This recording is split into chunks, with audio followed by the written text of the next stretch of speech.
Sir സ്വന്തം അച്ഛനെ അതായത് പിതാവിനെ മാണിയെ കോഴമാണി എന്നും കള്ളനോട്ടടിക്കാരൻ എന്നും വിളിച്ച അതേ പാളയത്തിലേക്കാണ് ജോസ് കെ മാണി എത്തിയത്.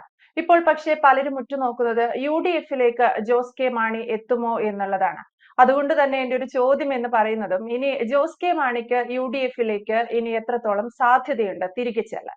KM മാണി പാലായിലെ ഏതാണ്ട് 50 വർഷത്തിലധികം അവിടുത്തെ MLA ആയിരുന്ന ആളായിരുന്ന അദ്ദേഹം കേരള നിയമസഭയിലെ ഏതാണ്ട് 8ഓളം ബജറ്റുകൾ അവതരിപ്പിച്ചുള്ള ധനകാര്യമന്ത്രിയായിരുന്നു. കേരള രാഷ്ട്രീയത്തിലെ അതികായൻ എന്ന് വിശേഷിപ്പിക്കാവുന്ന വ്യക്തിത്വം തന്നെയായിരുന്നു അദ്ദേഹത്തെ രാഷ്ട്രീയമായിട്ട് ഒരു തവണ മാത്രമേ അദ്ദേഹത്തെ LDF-നോട് ഒരു ചായ്വ് കാണിച്ചിട്ടുള്ളൂ. ബാക്കി മുഴുവൻ സമയവും ഒരു തനി UDF-കാരനായിരുന്നു. UDF സംവിധാനത്തിന്റെ കരുണാകരൻ സൃഷ്ടിച്ച UDF സംവിധാനത്തിന്റെ പ്രധാന ഭാഗവുമായിട്ട് നിന്ന ആളാണ് ശ്രീ KM മാണി, അല്ലെങ്കിൽ കേരള കോൺഗ്രസ് മാണി ഗ്രൂപ്പ്. കേരള കോൺഗ്രസ് ഒരുപാട് കേരള കോൺഗ്രസുകളുണ്ട്. മന്നത്ത് പത്മനാഭൻ ഉണ്ടാക്കിയ കേരള കോൺഗ്രസ് പിന്നീട് പല പല കഷ്ണങ്ങളായിട്ട് മാറി അവസാനം പല പേരുകളിലാണ് ഇതിപ്പോ. ഇപ്പൊ തന്നെ നിലവിലെ ജോസഫ് സാറിന്റെ ഉണ്ട്. അപ്പൊ അങ്ങനെ 3-4 കേരള കോൺഗ്രസ്, ബാലകൃഷ്ണപിള്ള സാറിന്റെ ഉണ്ട്, ബി ഉണ്ട്. അപ്പൊ അതിലെ പ്രധാനപ്പെട്ട കക്ഷിയായിരുന്നു കേരള കോൺഗ്രസ് M എന്ന് പറയുന്നത്, കേരള കോൺഗ്രസ് മാണി വിഭാഗം. അദ്ദേഹത്തിന്റെ പേരിൽ തന്നെയാണ് അത് അറിയപ്പെട്ടത്. ഇവരുടെ വോട്ട് ബേസ് എന്ന് പറയുന്നത് കത്തോലിക്ക സഭയാണ്. കത്തോലിക്ക സഭയിലെ വോട്ടുകളാണ്. റോമൻ കാത്തലിക് RC സമുദായത്തിൻ്റെതാണ്. അവർക്ക് നല്ല ബന്ധമാണ്, മലയോര കർഷകരുമായിട്ട് നല്ല ബന്ധം, സഭയുമായിട്ട് നല്ല അടുപ്പം. അങ്ങനെ ഉള്ളതുകൊണ്ട് മധ്യ തിരുവിതാംകൂറിലെ കുറെ ജില്ലകളിലും, മധ്യ തിരുവിതാംകൂറിലെ 2-3 ജില്ലകളിലും, വടക്കൻ ജില്ലകളിലും, കണ്ണൂരിലും അവർക്ക് നല്ല സ്വാധീനമുള്ള പാർട്ടിയാണ്. അപ്പൊ അങ്ങനെ കേരള രാഷ്ട്രീയത്തിൽ നിറഞ്ഞു നിന്ന് അദ്ദേഹത്തെ ആക്രമിക്കുക എന്നുള്ളത് എതിർകക്ഷിയായ LDF-ന്റെ, പ്രത്യേകിച്ച് CPM-ന്റെ ഒരു വലിയ എക്സർസൈസ് ആയിരുന്നു അദ്ദേഹത്തെ എതിർക്കുക എന്നുള്ളത്. 8 തവണ ധനമന്ത്രി, ബജറ്റ് അവതരിപ്പിച്ച മന്ത്രിയല്ലേ. അപ്പൊ അങ്ങനെ വന്ന് അദ്ദേഹത്തിനെതിരെ വ്യക്തിപരമായ ചില ആരോപണങ്ങളും ഒക്കെ വന്നിരുന്നു. പാർട്ടിക്കകത്ത് നിന്ന് തന്നെ ചില ആളുകൾ തൊടുത്തുവിട്ട ആരോപണങ്ങളാണ്. ആരോപണങ്ങളുടെ പേരിൽ LDF അദ്ദേഹത്തിന് ഒരു ചാർത്തി കൊടുത്തൊരു പേരാണ് കോഴമാണി. നോക്കണം, രാഷ്ട്രീയത്തെ അദ്ദേഹത്തെ എതിരാളികളെ പറഞ്ഞില്ല, വിരോധികൾ എന്ന് പറയുന്ന ആള് പോലും മാണി സാർ എന്നാണ് അദ്ദേഹത്തെ വിശേഷിപ്പിക്കുന്നത്. അത് അദ്ദേഹം തന്നെ സ്വയം ആദ്യം പറഞ്ഞതാണെന്നാണ് പറയുന്നത്. ഞാൻ എന്ത് ചെയ്തിരണം, മാണി സാർ എന്ത് ചെയ്തിരണം എന്നൊക്കെ പറഞ്ഞിട്ടാണ് അദ്ദേഹം ആദ്യം സംസാരിച്ചു തുടങ്ങുന്നത്. അങ്ങനെ എല്ലാവരും അദ്ദേഹം തന്നെ സ്വയം പറഞ്ഞാണ് എല്ലാവരും അദ്ദേഹത്തെ മാണി സാർ എന്ന് വിളിച്ചെന്നാണ് ചില ആളുകൾ പറയുന്നത്. എന്തായാലും എന്റെ കഥ എനിക്ക് അറിഞ്ഞുകൂടാ. അങ്ങനെയാണ് അദ്ദേഹം അറിയപ്പെടുന്നത്, മാണി സാർ എന്നാണ് അറിയപ്പെടുന്നത്. ഈ മാണി സാറിനെ ആദ്യമായിട്ട് കേരളത്തിൽ കോഴമാണി എന്ന് വിളിച്ചത് CPM ആണ്. കോഴമാണി എന്ന് വിളിക്കാൻ കാരണം എന്ന് പറഞ്ഞാല് അദ്ദേഹം കൈക്കൂലി വാങ്ങിച്ചു. അദ്ദേഹം ആ കേസ് എല്ലാവർക്കും അറിയാവുന്നതുകൊണ്ട് ഞാനത് കൂടുതൽ വിശദീകരിക്കുന്നില്ല. അദ്ദേഹം കൈക്കൂലി വാങ്ങിക്കുന്ന ആളാണ്. ഇദ്ദേഹത്തിന്റെ വീട്ടിൽ നോട്ട് എണ്ണുന്ന യന്ത്രമുണ്ട്. നിയമസഭയിൽ വന്ന ആരോപണമാണ്. KM മാണി സാറിന്റെ പാലായിലെയോ തിരുവനന്തപുരത്തെയോ ഒക്കെ വീടുകളിൽ നോട്ട് എണ്ണുന്ന യന്ത്രമുണ്ട് എന്നായിരുന്നു മറ്റൊരു ആരോപണം. പിന്നീട് വന്നൊരു ആരോപണം എന്ന് പറഞ്ഞാൽ ഇദ്ദേഹത്തിന്റെയും ഭാര്യയും കുട്ടിയമ്മ, അദ്ദേഹം മാണി സാർ എപ്പോഴും പറയുമായിരുന്നു, എന്റെ പാലാ മണ്ഡലത്തെ പോലെ ഞാൻ സ്നേഹിച്ചു ഇത് കൊണ്ടുപോകുന്ന എന്റെ ഭാര്യ കുട്ടിയമ്മ, ഇവരുടെ 2 പേരുടെയും ജോലി എന്ന് പറഞ്ഞാൽ രാത്രി 10 മണി കഴിഞ്ഞാല് വീട്ടിൽ ഈ നോട്ടെണ്ണൽ യന്ത്രത്തിനകത്ത് നോട്ടുകൾ, കോഴ നോട്ടുകളൊക്കെ എണ്ണുക. എനിക്കൊന്ന് VS ഒക്കെ അത്തരം കാര്യങ്ങളിൽ അതിശക്തമായ ആരോപണങ്ങളൊക്കെ ഉന്നയിച്ചിട്ടുണ്ട്. അദ്ദേഹം വളരെ ദയനീയാവസ്ഥയിലാണ് ഇപ്പൊ കഴിയുന്നത്. പക്ഷെ വളരെ രാഷ്ട്രീയമായിട്ട് വളരെ ശക്തമായിട്ട് നേരിട്ട ആളുകളാണ്. അങ്ങനെ കോഴമാണി എന്നൊക്കെ പറഞ്ഞ് വിശേഷിപ്പിച്ച അദ്ദേഹം ഇപ്പൊ എവിടെയാണ്? അദ്ദേഹത്തിന്റെ പാർട്ടി ഇപ്പൊ എവിടെയാണ്? മാണി സാറിന്റെ പാർട്ടി ഇപ്പോഴ് LDF-ലാണ്. നോക്കിയ കേരള രാഷ്ട്രീയത്തിൽ വന്നിരിക്കുന്ന ഒരു വലിയ വ്യതിയാനം നോക്കി, ഒരു വലിയ മാറ്റമായിരുന്നു. ഒരിക്കലും ആരും പ്രതീക്ഷിക്കാത്തൊരു മാറ്റമായിരുന്നു അവിടെ സംഭവിച്ചത്. ആ സമയത്ത് മാണി സാർ മരിച്ചിരുന്നു. മാണി സാറിന്റെ മരണശേഷമാണ് അത് സംഭവിച്ചത്. അതിനെ LDF-ലേക്ക്, ആ പാർട്ടിയെ LDF-ലേക്ക് കൊണ്ടുപോയത് അദ്ദേഹത്തിന്റെ ഏകമകനായ ശ്രീ ജോസ് കെ മാണിയാണ്. അദ്ദേഹം ജോസ് മോൻ എന്ന് വിളിക്കുന്ന ജോസ് കെ മാണിയാണ് കൊണ്ടുപോയത്. അത്രയേറെ വൈരുദ്ധ്യം, സ്വന്തം അച്ഛനെ കോഴമാണി എന്ന് വിളിച്ച പാർട്ടിയെ ശ്രീ ജോസ് കെ മാണി LDF-ലേക്ക് കൊണ്ടുപോയി. വലിയ കാര്യങ്ങളൊന്നുമില്ലായിരുന്നു, വളരെ നിസ്സാരമായ കാര്യമാണ്. ഒരു ജില്ലാ പഞ്ചായത്ത്, കോട്ടയം ജില്ലാ പഞ്ചായത്തിലെ പ്രസിഡന്റ് സ്ഥാനം സംബന്ധിച്ച ചില തർക്കങ്ങൾ കോൺഗ്രസുമായിട്ട് ഉണ്ടായിരുന്നു. അത് പണ്ടും അങ്ങനെ തന്നെയാണ്. അവിടെ ഉമ്മൻചാണ്ടിയുടെയും ഭരണകാലത്ത്, KC ജോസഫിന്റെയും ഒക്കെ ഭരണകാലത്ത് ഒരിക്കലും മാണി ഗ്രൂപ്പിന്റെ അപ്രമാദിത്വം അവർ സമ്മതിച്ചു കൊടുക്കത്തില്ല. മാണി ഗ്രൂപ്പിനാണ് പ്രാധാന്യം എന്ന് പറഞ്ഞിട്ട് മാണി സാർ ഇങ്ങനെ ബഹളം വെക്കും. അന്ന് ജോസഫ് സാറ് ഒപ്പം ശ്രീ പി ജെ ജോസഫ് ഒപ്പം നിൽക്കുന്ന കാലവുമാണ്. പക്ഷേ കോൺഗ്രസ് ഉമ്മൻചാണ്ടി ഒരിക്കലും സമ്മതിച്ചു കൊടുത്തിട്ടില്ല.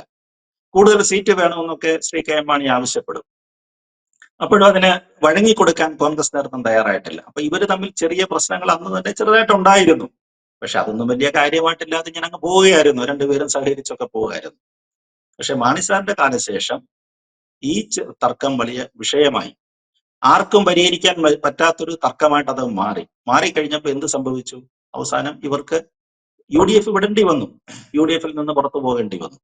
അങ്ങനെയാണ് അവർ ഇടതുപക്ഷവുമായിട്ട് സഹകരിച്ച ഒരു മന്ത്രിസ്ഥാനം 5 MLA-മാരുണ്ട്. അവർക്ക് പത്തനംതിട്ട, കോട്ടയം, അങ്ങനെ ആ മണ്ഡലങ്ങളെല്ലാം കൂട്ടി ചങ്ങനാശ്ശേരി, പിന്നെ എല്ലാം കൂടെ കൂട്ടുമ്പോൾ 5 MLA-മാരാണ്. റാന്നിന്നടക്കം 5 MLA-മാരെ കിട്ടിയിട്ടുണ്ട് അവർ. 5 MLA-മാരും അതിലൊരു മന്ത്രിസ്ഥാനവും ഉണ്ട്. ഒരാൾ മന്ത്രിയാണ്, റോഷി അഗസ്റ്റിൻ മന്ത്രിയാണ്. അദ്ദേഹം പാലാക്കാരനാണ്, പക്ഷെ ഇടുക്കിയിൽ നിന്നാണ് ജയിച്ചിരിക്കുന്നത്. റോഷി അഗസ്റ്റിൻ മന്ത്രിസ്ഥാനവും കിട്ടി. കൂറ് മാറിക്കഴിഞ്ഞു, അവിടെ കക്ഷി കഴിഞ്ഞപ്പോഴത്തേക്ക് ജോസ് കെ മാണിക്ക് രാജ്യസഭാ സീറ്റും കിട്ടി. അദ്ദേഹം അവിടെ കോട്ടയത്ത് തോറ്റു നിൽക്കുകയായിരുന്നു. പിന്നെ പാർലമെന്റ് ഇലക്ഷനിൽ തോറ്റു. അതോടൊപ്പം തന്നെ ഇവിടെയും സംഭവിച്ചു. പാർലമെന്റിലല്ല, പാല അസംബ്ലി മണ്ഡലത്തില് സ്വന്തം പാലായില് മാണി സാർ 50 വർഷം വളർത്തിയ പാലായിൽ ശ്രീ ജോസ് കെ മാണി തോറ്റുപോയി. അവിടെ മാണി സി കാപ്പൻ എന്ന് പറയുന്ന മറ്റൊരു പ്രതാപി ഉണ്ടായിരുന്നു. ഇപ്പോഴും ഉണ്ട് അദ്ദേഹത്തോട് തോറ്റുപോയി. അങ്ങനെ രാഷ്ട്രീയത്തിൽ അദ്ദേഹം ഒറ്റപ്പെടുമോ എന്നൊരു സംശയമൊക്കെ ഉണ്ടായിരുന്നു. ആ സമയത്താണ് പെട്ടെന്ന് ഈ കക്ഷിമാറ്റം നടന്നു, മുന്നണി മാറ്റം നടന്നു. ജോസ് കെ മാണി രാജ്യസഭാ മെമ്പർ ആവുകയും ചെയ്തു. അങ്ങനെയാണ് അവര് LDF-ൽ തുടരുന്നത്. പക്ഷെ ഇപ്പോഴേ ഈ പുതിയ 2026 തെരഞ്ഞെടുപ്പ് വന്നു കഴിഞ്ഞപ്പോൾ വീണ്ടും ഇവർ പിക്ചറിലേക്ക് വരികയാണ്. കേരള കോൺഗ്രസ് മാണി വിഭാഗം വീണ്ടും UDF-ലേക്ക് വരുന്നു എന്നുള്ള ചർച്ചകൾ. അത് എവിടെ നിന്നാണ് തുടങ്ങി വെച്ചതെന്ന് അറിഞ്ഞുകൂടാ. എന്തായാലും വളരെ സജീവമായ ചർച്ചയാണ്. ആ ചർച്ച ഇപ്പൊ എത്തി നിൽക്കുന്നത് അത് സ്വാഭാവികമായിട്ട് നിഷേധിക്കണമല്ലോ. അപ്പൊ അതുകൊണ്ട് ഇപ്പൊ ജോസ് കെ മാണി തൽക്കാലത്ത് നിഷേധിച്ചിട്ടുണ്ട്. ഞങ്ങളൊന്നും പോകുന്നില്ല, ഞങ്ങളിവിടെ വളരെ ഹാപ്പിയാണ്. അദ്ദേഹം സിനിമയിൽ പറഞ്ഞതുപോലെ ഹരിഹരൻ പിള്ള ഹാപ്പിയാണ്, ഞങ്ങളിവിടെ സന്തുഷ്ടരാണെന്നൊക്കെയാണ് കഴിഞ്ഞ 2 ദിവസം അത് പ്രസ്താവനയൊക്കെ നടത്തിയിരിക്കുന്നത്. പക്ഷെ സാഹചര്യങ്ങൾ എങ്ങനെ മാറി മറിയെന്ന് പറയാനൊക്കത്തില്ല. പ്രത്യേകിച്ച് കേരള കോൺഗ്രസുകളുടെ കാര്യമാണ്. ഇന്നലെ അദ്ദേഹത്തിന്റെ എതിർവിഭാഗം അവരുടെ സ്ഥാനാർത്ഥിയെ കോട്ടയത്ത് തോൽപ്പിച്ച പി ജെ ജോസഫിന്റെ സ്ഥാനാർത്ഥിയാണ് അവിടെ തോൽപ്പിച്ചത്. അതൊരു കത്തോലിക്ക വിഭാഗത്തിൽപ്പെട്ട ഒരാളാണല്ലോ. ഫ്രാൻസിസ് ജോർജാണ് അവിടെ തോൽപ്പിച്ചത്. 1 ലക്ഷം വോട്ടിനാണ് കേരള കോൺഗ്രസ് മാണി ഗ്രൂപ്പിന്റെ സ്ഥാനാർത്ഥി കോട്ടയത്ത് തോറ്റുപോയത്. കേരള കോൺഗ്രസ് തമ്മിൽ ഉള്ള ഒരു വലിയ മത്സരമായിരുന്നു അത്. ഇപ്പൊ കത്തോലിക്ക വോട്ടിൽ വലിയ ഡിവിഷൻ ഉണ്ടായെന്നാണ് പറയുന്നത്. കത്തോലിക്ക വോട്ടിൽ ഡിവിഷൻ ഉണ്ടായെന്ന് പറഞ്ഞു കഴിഞ്ഞാൽ ആ സഭയുടെ വോട്ടുകൾ, അല്ലെങ്കിൽ സഭാവിശ്വാസികളായ അവരുടെ അണികളുടെ വോട്ടുകളിൽ നല്ല ചോർച്ച സംഭവിച്ചിരിക്കുന്നു. കേരള കോൺഗ്രസ് മാണി ഗ്രൂപ്പിന്റെ പരമ്പരാഗതമെന്ന് അവർ അവകാശപ്പെട്ടിരുന്ന വോട്ടുകളിൽ നല്ല ചോർച്ച ഉണ്ടായിരിക്കുന്നു. അതാണ് അത് സൂചിപ്പിക്കുന്നത്. അതൊരു വലിയ സിഗ്നലാണ്. അത് ശ്രീ ജോസ് കെ മാണി മനസ്സിലാക്കുമെന്നാണ് പറയുന്നത്. അങ്ങനെയാണ് പറയുന്നത്. അത് മനസ്സിലാക്കാതെ അദ്ദേഹം പഴയതുപോലെ തന്നെ പ്രതാപം ഞങ്ങൾക്ക് അവിടെ ഉണ്ട്, ഈ മണ്ഡലങ്ങളിലും കത്തോലിക്ക സഭയ്ക്കിടയിലും ഉണ്ടെന്ന് അദ്ദേഹം എത്ര കാലം അവകാശപ്പെടും എന്നുള്ളത് കണ്ടറിയേണ്ടി വരും. എന്തായാലും ഇതേപോലെ തന്നെ ഇദ്ദേഹത്തെ സഹായിക്കാൻ വീണ്ടും പി ജെ ജോസഫ് കൂടെ വന്നിട്ടുണ്ട്. ഇന്നലെ അദ്ദേഹത്തിന് 84 വയസ്സ് തികയുന്ന ദിവസമായിരുന്നു. പി ജെ ജോസഫിനെ എല്ലാവർക്കും അറിയാവുന്നതുപോലെ കേരള കോൺഗ്രസിന്റെ മറ്റ് വലിയ തലയെടുപ്പുള്ള തൊടുപുഴയിലെ വലിയൊരു നേതാവാണ് അദ്ദേഹം. ഇന്നലെ പരസ്യമായിട്ട് പറഞ്ഞിട്ടുണ്ട്, തർക്കങ്ങളൊക്കെ നമുക്ക് അവസാനിപ്പിക്കാം, പ്രശ്നങ്ങളൊക്കെ നമുക്ക് അവസാനിപ്പിക്കാം, ഒന്നിച്ച് നീങ്ങാമെന്നുള്ളത്. അതിനൊന്നും വലിയ താമസമൊന്നും ഉണ്ടാകുമെന്ന് എനിക്ക് തോന്നുന്നില്ല. കാരണം പി ജെ പോലുള്ള ആൾ മുന്നോട്ട് വന്നു കഴിഞ്ഞാൽ അവർക്ക് തമ്മിൽ ലയിക്കുന്നതിനോ അല്ലെങ്കിൽ ഇവൻ പടങ്ങുന്നതിനോ വലിയ കാരണങ്ങളും വലിയ പ്രശ്നങ്ങളൊന്നും ആ പാർട്ടിക്കകത്ത് ഉണ്ടാകത്തില്ല. അപ്പൊ അങ്ങനെ വലിയ തത്വപരമായ താത്വികമായ പ്രശ്നങ്ങളൊന്നും അവർ തമ്മിൽ ഉണ്ടാകത്തില്ല. എന്തായാലും എൽ ഡി എഫിലേക്ക് മാറി അത്രയേറെ വിമർശിച്ച, അല്ലെങ്കിൽ സ്വന്തം അച്ഛനെ ഇത്രയേറെ വിമർശിച്ച ഒരു മുന്നണിയിലേക്ക് സ്വന്തം പാർട്ടിയെ കൊണ്ടുപോയി കെട്ടാമെങ്കിൽ തിരിച്ച് UDF-ലേക്ക് വരുന്നതിന് ഒരിക്കലും ജോസ് കെ മാണിക്ക് ഒരു തടസ്സമാവുമെന്ന് എനിക്ക് തോന്നുന്നില്ല.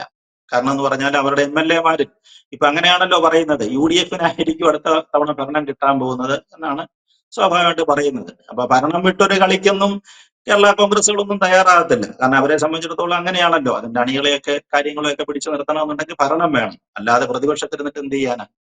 അപ്പൊ അതുകൊണ്ട് LDF-ലേക്ക് പോയപ്പോഴുണ്ടായ ബുദ്ധിമുട്ട്, അല്ലെങ്കിൽ അന്ന് നേരിട്ട വിമർശനങ്ങളൊന്നും തിരിച്ച് UDF-ലേക്ക് വരുമ്പോൾ ജോസ് കെ മാണിക്ക് ഉണ്ടാകത്തില്ല. അതുകൊണ്ട് ഒരു തിരിച്ചുവരവ് ഉണ്ടാകും എന്ന് തന്നെയാണ് എനിക്ക് ഇക്കാര്യത്തിൽ തോന്നുന്നത്. കൂടുതൽ വാർത്തകളും വിശേഷങ്ങളും നിങ്ങളിലേക്ക് എത്താൻ ABC മലയാളം സബ്സ്ക്രൈബ് ചെയ്യുക, ബെൽ ബട്ടണും അമർത്തുക.